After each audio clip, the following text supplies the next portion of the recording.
बिस्मिल्लाहिर्रहमानिर्रहीम। दोस्तों अस्सलाम वालेकुम। आज की इस वीडियो में हम पीएचडी अकाउंटिंग सॉफ्टवेयर का lesson number 3 vendor part 4 discuss करेंगे।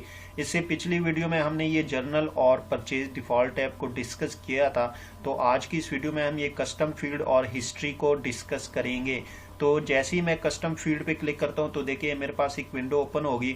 अब बेसिकली इस टैब में अगर आप अपने वेंडर से रिलेटेड कोई एक्स्ट्रा इंफॉर्मेशन इस सॉफ्टवेयर में सेव रखना चाहें तो आप रख सकते हैं इस टैब में जाके।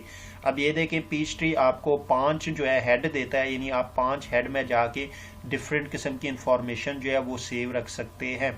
तो यहाँ पे हमारे पास जो हेड के नेम है office manager, account representative, special note, यानी यहाँ पे सिर्फ 3 जो हमने हेड है इसको एक्टिव रखा है। अब ये जो नेम है आप इनके नेम भी चेंज कर सकते हैं और आपके पास हेडिंग है इसको आप एक्टिव इनएक्टिव भी कर सकते हैं। तो इसके लिए आप यहाँ पे मेंटेन में आएंगे और उसके बाद आप यहाँ पे डिफ़ॉल्ट इंफॉर्मेशन में जाकर वेंडर पे क्लिक करें। जैसे ही क्लिक करेंगे तो यहाँ पे आपके पास देखिए ऊपर कस्टम फील्ड की ऑप्शन आ रही है।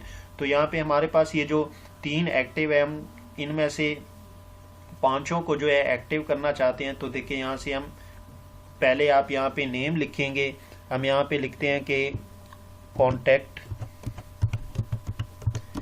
नंबर,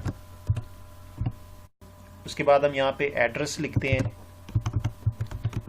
एड्रेस टू, और मैं यहाँ से इसको ओके करता हूँ। तो अब मैं यहाँ पे दोबारा जो है इस विंडो को क्रॉस करता हूँ और मैं यहाँ पे दोबारा आता हूँ, वेंडर पे क्लिक करता हूँ और यहाँ से मैं कस्टम, ये देखिए मेरे पास ये 5 जो है अब एक्टिव हो गए। अब इसी तरह अगर आपने इनकी जो ये हेड है इनको आपने चेंज करना है तो आप कर सकते हैं। अगर आपने जो है कोई इसको इनएक्टिव करना है तो इनमें से आप किसी भी हेड को इनएक्टिव कर सकते हैं।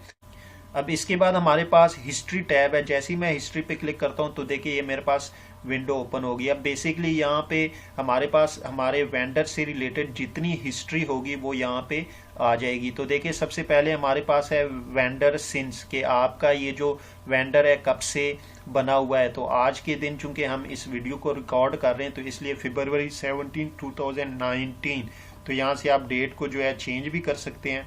उसके बाद आपके पास यहाँ पे देखिए लास्ट इनवाइस डेट यहाँ पे आ जाएगी, उसके बाद लास्ट इनवाइस अमाउंट आ जाएगी, लास्ट पेमेंट डेट आ जाएगी और लास्ट पेमेंट अमाउंट यहाँ पे आपके पास आ जाएगी। तो उसके बाद आपके पास पीरियड हिस्ट्री यहाँ पे शो हो जाएंगी, परचेजेज आपके पास यहाँ पे आ जाएगी और पेमेंट्स यहाँ पे आपके पास ऑटोमेटिकली आ जाएगी। तो इस तरह आप जो है कस्टम फील्ड को और हिस्ट्री को जो है मेंटेन कर सकते हैं।